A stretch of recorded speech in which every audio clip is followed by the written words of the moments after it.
할렐루야. 한 주간 평안하셨죠? 우리 함께 마음을 모아서 8월 21일 수요일 저녁 예배를 성부, 성자, 성령의 이름으로 드립니다. 다 같이 사도신경으로 신앙 고백합니다. 나는 전능하신 아버지 하나님 천지의 창조주를 믿습니다. 나는 그의 유일하신 아들 우리 주 예수 그리스도를 믿습니다. 그는 성령으로 잉태되어 동정녀 마리에게서 나시고 본디오 빌라도에게 고난을 받아 십자가에 못 박혀 죽으시고 장사된 지 사흘 만에 죽은 자 가운데서 다시 살아나셨으며 하늘에 오르시어 전능하신 아버지 하나님 우편에 앉아 계시다가 거기로부터 살아있는 자와 죽은 자를 심판하러 오십니다. 나는 성령을 믿으며 거룩한 공교회와 성도의 교제와 죄를 용서받는 것과 몸의 부활과 영생을 믿습니다. 아멘. 우리 함께 찬송가 401장, 예전 찬송가는 457장이고요. 함께 부르시겠습니다. 주의 곁에 있을 때 찬송가 401장입니다.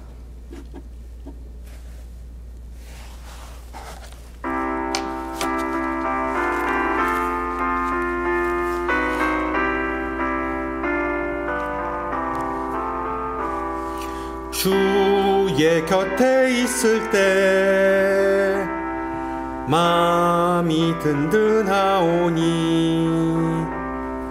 주여 내가 살 동안 인도하여 주소서. 주여 나를 인도하소서. 빠른 세상 살 동안 주여 인도하소서. 피난처인 예수여 세상 물결 험할 때 크신 은혜 베푸사 나를 숨겨주소서. 주여 나를 인도하소서. 빠른 세상 살 동안 주여 인도하소서. 세상 풍파 지난 후 영화로운 나라와 눈물 없는 곳으로 들어가게 하소서. 주여 나를 인도하소서. 빠른 세상 살 동안 주여 인도하소서.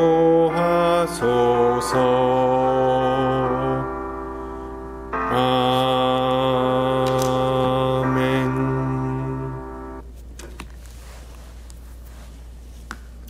네, 하나님께서 오늘 저녁 우리에게 주신 말씀 열왕기상 3장입니다. 열왕기상 3장 3절에서 14절 말씀입니다. 제가 가진 성경으로 구약 514페이지고요.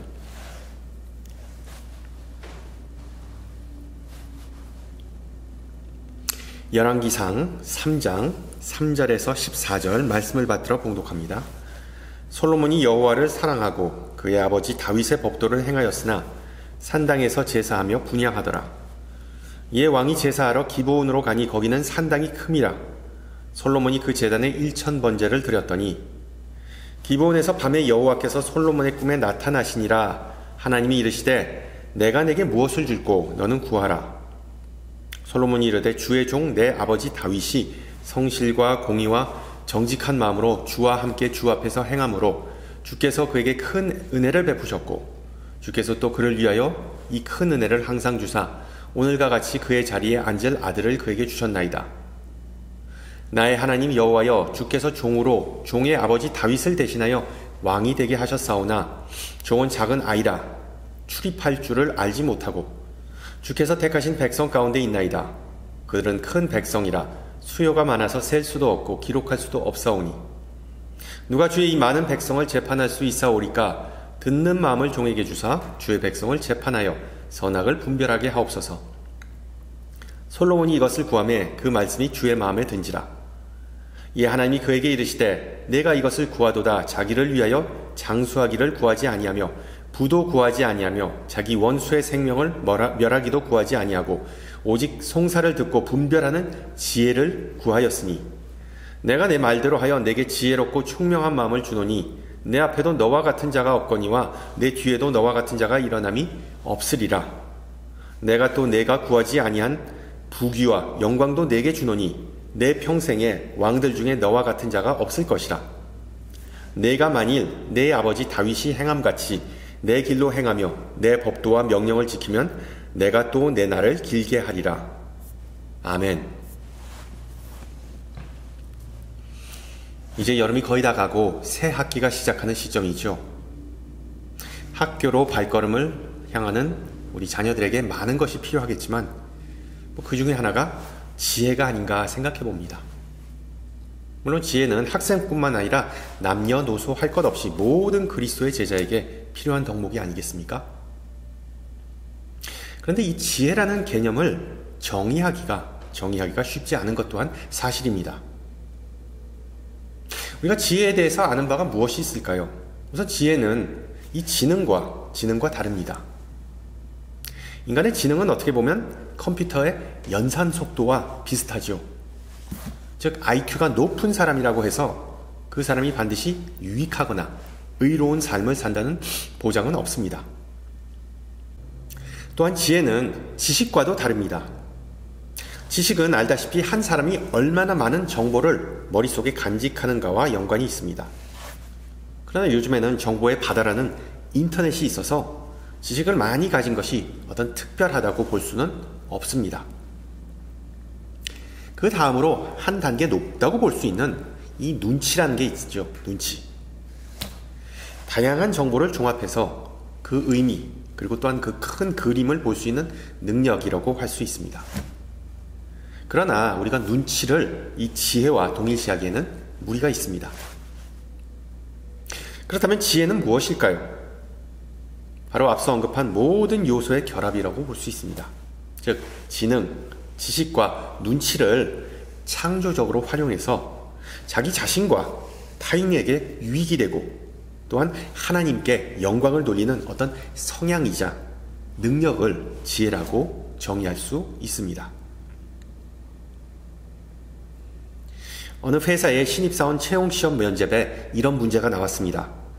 만약 당신이 폭풍우 몰아치는 밤에 운전하고 있는데 버스 정류장에 당장 병원에 가야 할 것 같아 보이는 아파 보이는 할머니와 당신의 죽을 병을 낫게 해준 생명의 은인인 의사 그리고 꿈에 그리던 이상형 여인 이렇게 세 사람이 그 버스 스탑에 서 있고 그중 한 명만 차에 태울 수 있다면 누구를 태울 것입니까? 그리고 그 이유를 설명하시오 라는 문제였습니다.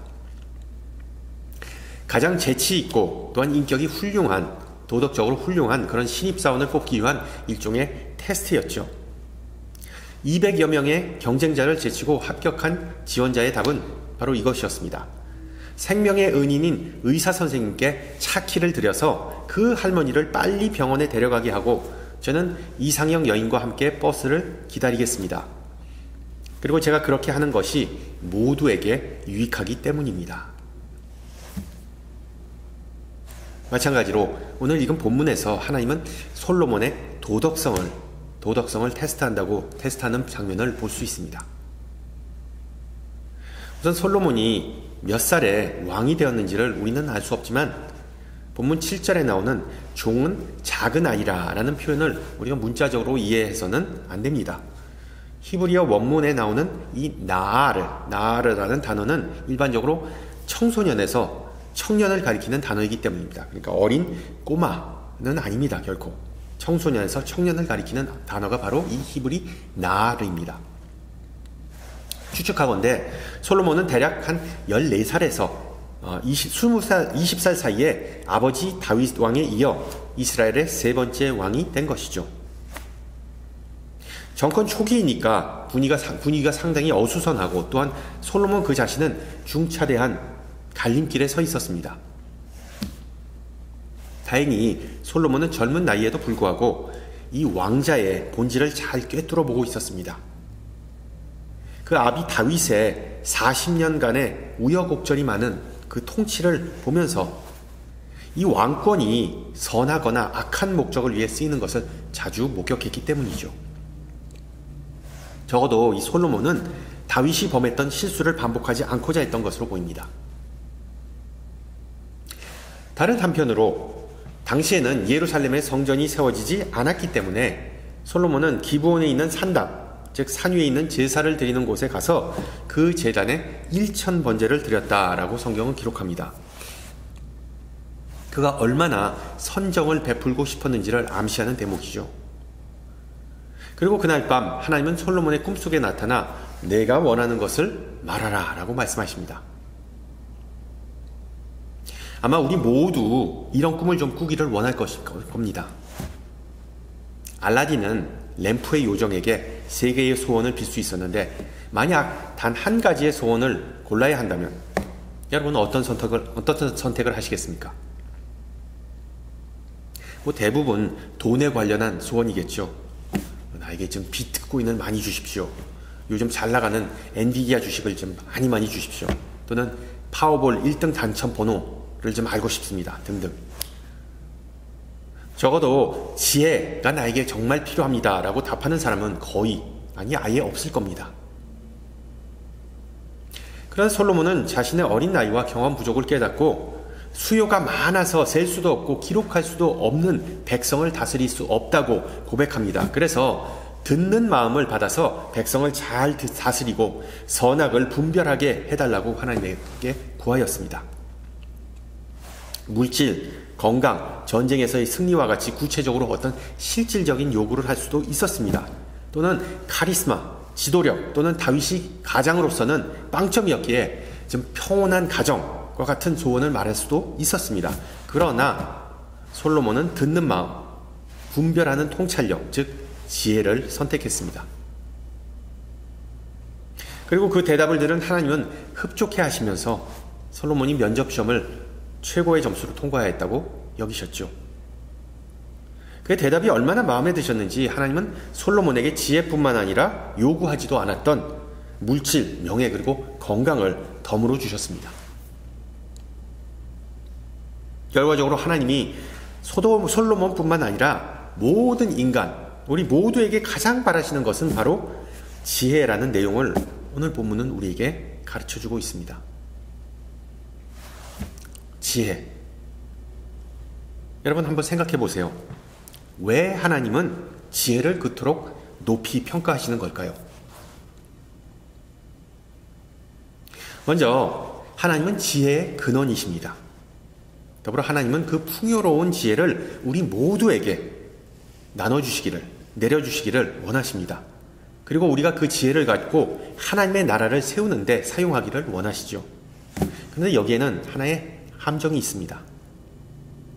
하나님의 지혜를 얻는 데 있어 지름길, 즉 숏컷은 없다는 것입니다. 창세기 3장에서 뱀이 제시한 쉬운 방법을 택한 아담과 하와의 경우를 한번 생각해 보세요.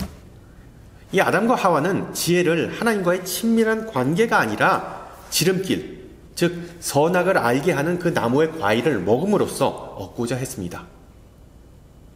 결론적으로 그들은 큰 대가를 치르고 난 후에 비로소 지혜가 뭔지를 알게 되었습니다. 또한 그들의 후손인 우리도 많은 시행착오를 통해 지혜를 어렵게 터득하며 살아가는 것이 우리의 현실입니다. 그런 면에 있어 오늘 본문에 나온 솔로몬의 이야기는 정말 지혜의 본질을 우리에게 가르쳐준다고 볼 수 있죠. 어떤 면에서 솔로몬도 아담과 하와와 비슷하게 지혜를 참 쉽게 얻었습니다. 하나님, 지혜 좀 주세요. 그래, 알았다. 여기 있다. 그러나 솔로몬의 전체적인 생애를 살펴보면 지혜는 비록 쉽게 얻을 수 있지만 그 지혜를 보존하기란 쉽지 않다는 사실 또한 우리는 알 수 있습니다. 즉 하나님의 자녀이자 그리스도의 제자인 우리는 꾸준히, 정말 꾸준히 지혜를 연마해야 한다는 의미입니다. 그리고 이것은 전혀 쉽지 않습니다. 사람은 나이가 들수록 머리가 느리게 돌아가죠. 머리를 쓰는 것 그 자체가 힘들고 심지어 고통스러울 때가 있습니다. 그런데 이 머리를 쓰지 않으면 머리가 나빠진다는 사실을 우리가 다 잘 알기 때문에 우리는 매일 운동을 하듯 머리도 써야 합니다. 예를 들어 의사들은 나이 드신 분들에게 치매 예방에 좋은 화투놀이를 권하죠. 그렇다면 지혜를 연마하는 것이 이 머리를 꾸준히 쓰는 것과 일맥상통할까요? 그렇기도 하고 아니기도 합니다. 16세기 프랑스 계몽주의 철학자 라블레는 양심이 없는 과학은 영혼을 파괴할 뿐이다 라는 명언을 남겼습니다. 양심이 없는 과학은 영혼을 파괴할 뿐이다. 즉 아무리 똑똑한 사람이라도 남을 배려하고 남을 사랑하는 마음이 없으면 그 사람은 결국 인류에 해악을 끼친다는 의미입니다. 비슷한 맥락에서 천재과학자 아인슈타인도 히로시마 원자폭격 소식을 듣고 아 슬프도다 라고 탄식했답니다. 비록 그 원자폭탄을 제작하는데 참여하지는 않았지만 자신이 개발한 물리학 공식이 그 원자폭탄 제조의 실마리를 제공해 주었기 때문이죠. 앞서 말씀드렸듯이 참된 지혜는 이 어떤 지적 능력과 또한 공감 능력의 조화입니다. 지적 능력과 공감 능력의 조화. 다른 이를 배려하고 사랑하는 마음이 없으면 지혜는 단순히 지식으로 전락해버리고 파괴와 비극을 불러올 뿐입니다. 따라서 참된 지혜는 단순히 머리가 아니라 인간의 마음에서 우러나오는 것이라고 볼 수 있습니다. 그런 면에서 솔로몬은 왕정 초기에는 정말 총명함과 그리고 또한 인자함을 동시에 공평하게 보여주었습니다.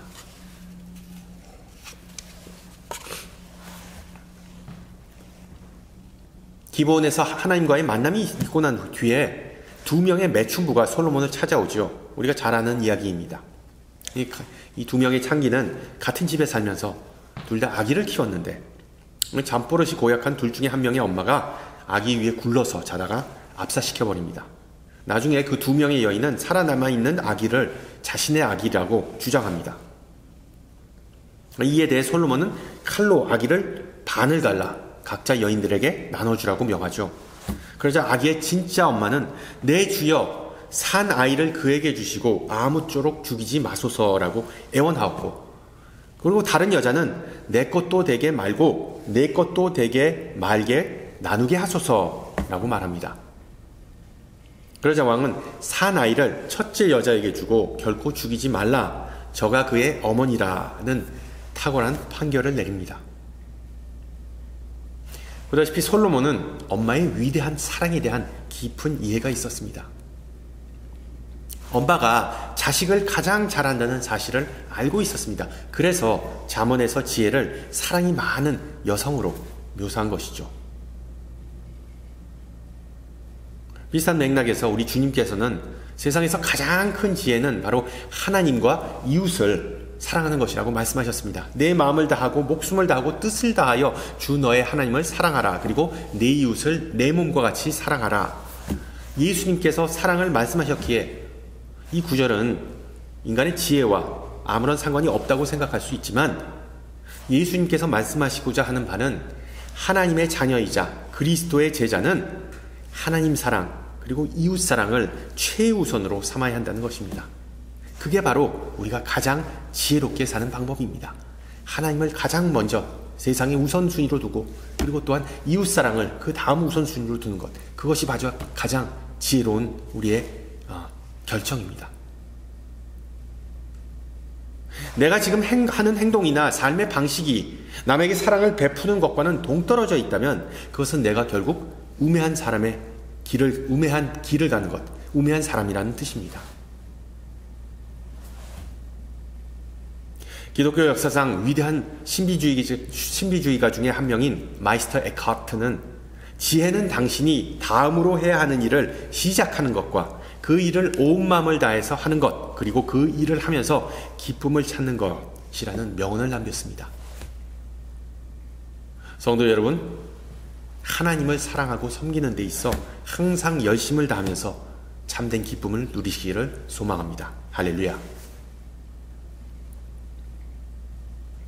둘째, 참된 지혜는 순종을 반드시 수반합니다. 순종. 기본적으로 솔로몬은 이런 말을 한 것이죠. 주님, 저는 아직 왕이라는 직분을 감당하기에는 정말 부족합니다. 그래서 지혜가 필요합니다. 그러자 하나님은 그래 맞아. 내가 내 분수를 아는구나. 지혜를 주마. 즉 솔로몬에 있어 지혜는 어떤 성숙함과 경험을 의미했습니다. 물론 나이를 먹는다고 반드시 지혜로워지는 건 아니지만 옛사람들은 지혜가 나이에 비례한다고 믿었습니다. 하지만 하나님과의 그런 만남을 갖기 전에 성경은 솔로몬이 여호와를 이미 사랑하였고 그의 아버지 다윗의 법도를 따랐다고 3절에서 기록합니다. 따라서 솔로몬이 비록 미숙할지라도 하나님에 대한 사랑은 그가 선정을 베푸는데 결정적인 도움을 주었다고 볼 수 있습니다. 그리고 하나님께서 주신 그 지혜로 말미암아 솔로몬은 자신의 그 경험 부족을 메꿀 수, 만회할 수 있었던 것입니다. 우리가 주목해야 할 부분은 하나님의 지혜는 솔로몬이 그 지혜를 사모하고 실질적으로 활용해야 그 효력을 발휘했다는 점입니다. 14절에 나오는 하나님의 어떤 약속이자 또한 경고를 보세요. 내가 만일 내 아버지 다윗이 행함같이 내 길로 행하며 내 법도와 명령을 지키면 내가 또 내 날을 길게 하리라. 보다시피 조건절입니다. 조건절.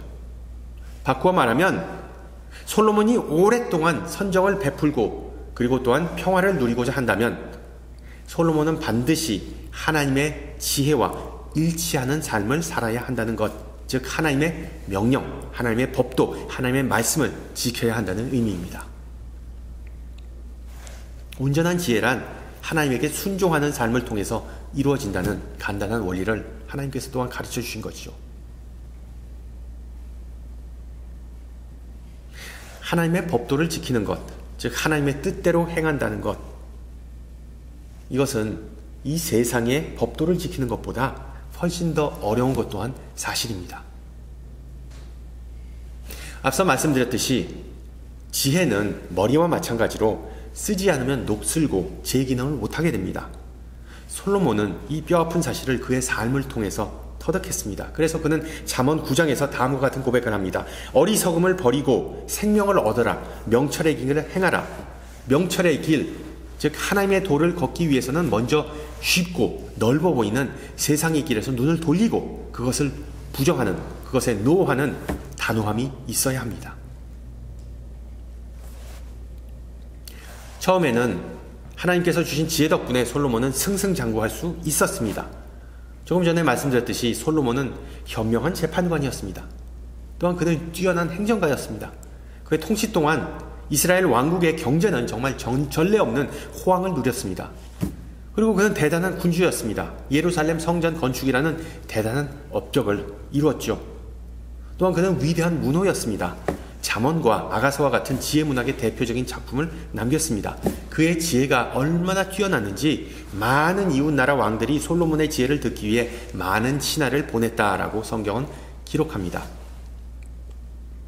그러나 열왕기서 12장에 가서는 엄청난 반전이 일어나죠. 안 좋은 반전이 일어납니다. 하나님께서 주신 지혜를 이제 더 이상 활용하지 않고 솔로몬은 세상의 지혜를 따라가기 시작했습니다. 당시 고대 근동 지방의 대부분의 왕, 군주처럼 더 많은 재물, 더 많은 병거, 더 많은 군병들, 그리고 또한 더 많은 와이즈, 더 많은 아내들을 모으기 시작했던 것입니다. 700명의 정실과 그리고 또 300명의 후궁, 다 합쳐서 1000명의 여인을 거느렸습니다. 솔로몬은 머리가 좋았으니까 그 1000명의 아내들을 다 알았겠죠. 그런데 우리는 이것이 잘 상상이 안 갑니다. 일반인은 그 1000명 이름도 다 외우지도 못하고 얼굴도 기억하지도 못할 겁니다.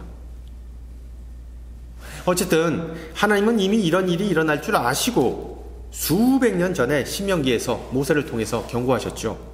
물질, 섹스, 그리고 힘에 대한 동경은 모두 다 세상적인 욕망이지만 하나님의 지혜는 오직 자기 부정, 자기 희생과 충성에 근거한다고 성경을 통해 명시하셨습니다. 안타깝게도 솔로몬은 하나님에게 순종하지 않고 우상 숭배의 길로 빠져버렸습니다. 왕국 전역에는 신당들이 마구 세워지기 시작했고 바깥에서는 이웃 나라들이 이스라엘을 호시탐탐 노렸습니다. 나라 안에서는 내란이 일어나서 왕국이 갈라졌습니다. 결과적으로 휘황찬란했던 솔로몬의 왕국은 다 해체되고 그의 후손에게는 조그만 땅덩어리만 주어졌습니다. 그 이유 바로 솔로몬이 하나님으로부터 받은 지혜를 사모하고 또한 연마하는 데 실패하였기 때문입니다. 힘들고 어려운 순종의 길을 가는데 실패하였기 때문이죠. 이것이 바로 인류 역사상 가장 지혜로운 사람의 비극적인 이야기입니다. 세상에서 가장 지혜로운 사람이 누군가라는 설문조사에서 사람들은 다양한 유명 인사를 꼽았습니다. 그 중에 한 명은 물론 솔로몬이었고요. 그 사람들의 대답을 보면은 인도주의자, 사회운동가, 연예인, 그리고 종교, 정치 또는 경제 지도자 등등. 왜 그 사람들이 지혜에 높냐는 질문에 사람들은 인생의 난관을 슬기롭게 극복하고 또한 그 경험을 자기 자신뿐만 아니라 다른 이들과 나누었다라는 대답을 제공했습니다. 그러나 성경은 이런 사람들보다 더 지혜로운 부류가 있다고 말합니다.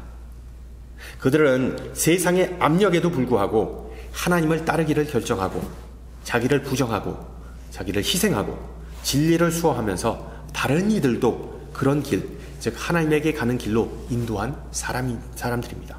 그리고 이런 지혜로운 자들 중에 으뜸은 바로 우리 주님 예수 그리스도이시죠. 중요한 점은 참된 지혜는 혼자서, 즉 세상과 분리되어서 얻게 되는 것이 아니라는 점입니다. 참된 지혜는 하나님과 꾸준한 관계를 통해서 그리고 그 지혜를 탐구하고자 하는 같은 사람들, 즉 큰 공동체 안에서 더 수월해진다는 사실입니다. 그런 면에서 저와 여러분은 다 하나님의 지혜를 가진 사람들입니다. 얼핏 보면 도대체 우리에게 어떤 지혜로운 면이 있는지 전혀 실감이 안 날 때가 있습니다. 그러나 기억하세요. 우리 개개인은 따로따로 놓고 볼 때는 다 미흡하거나 심지어 미련할지라도 세상에서 가장 위대하고 지혜로운 하나님께서 우리에게 그 지혜를 이 세상에 증거하라고 선포하라고 부름을 부르셨기 때문에 우리는 다 지혜로운 존재입니다.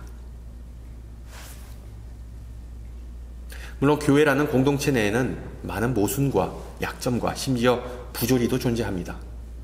세상 사람들에게 손가락질을 받을 때도 있고 내부에서 볼 때에도 고쳐야 할 부분이 많아 보입니다. 그러나 변함없는 사실은 그 그리스도의 몸된 교회를 통해서 우리 신앙인들은 하나님의 지혜를 엿보고 또한 연마할 수 있다는 사실입니다.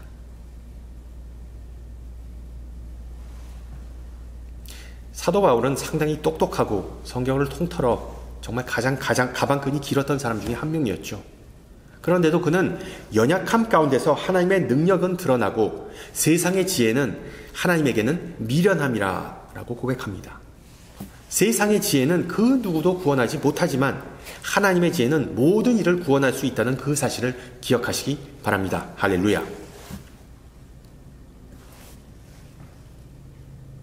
솔로몬 왕이 실패하게 된 결정적 이유는 아마도 하나님의 지혜를 사모하고 그리고 또한 연마하고자 했던 다른 사람들을 곁에 두지 못하였기 때문이 아닌가라는 생각이 듭니다.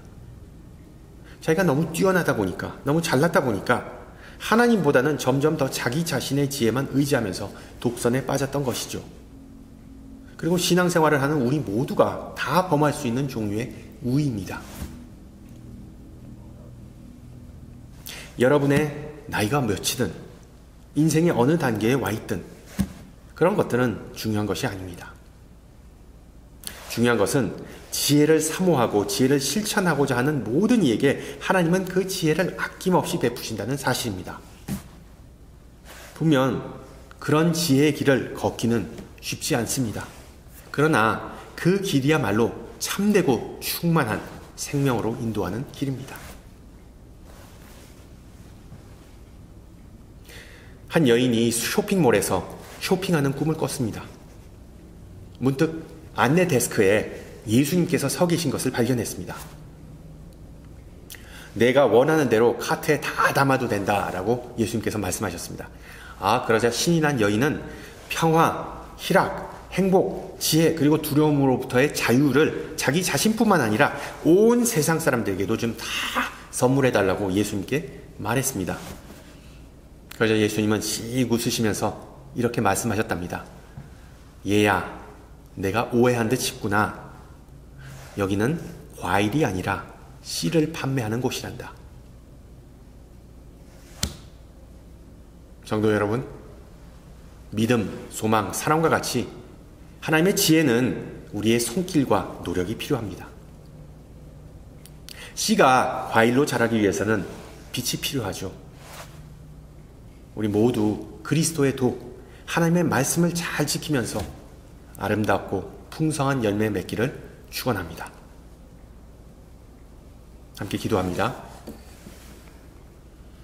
능력과 지혜의 근원 되신 하나님, 항상 우리에게 하늘의 충만한 은혜를 내려주심을 감사드립니다. 또한 오늘 저녁 솔로몬의 삶을 통해 성경의 진리를 가르쳐 주심을 감사드립니다. 선하신 주님은 듣고자 하는 마음, 옳고 그름을 분별하고자 하는 마음을 가진 이를 사랑하신다고 배웠습니다. 그래서 솔로몬이 지혜를 구하였을 때 흡족해 하셨습니다.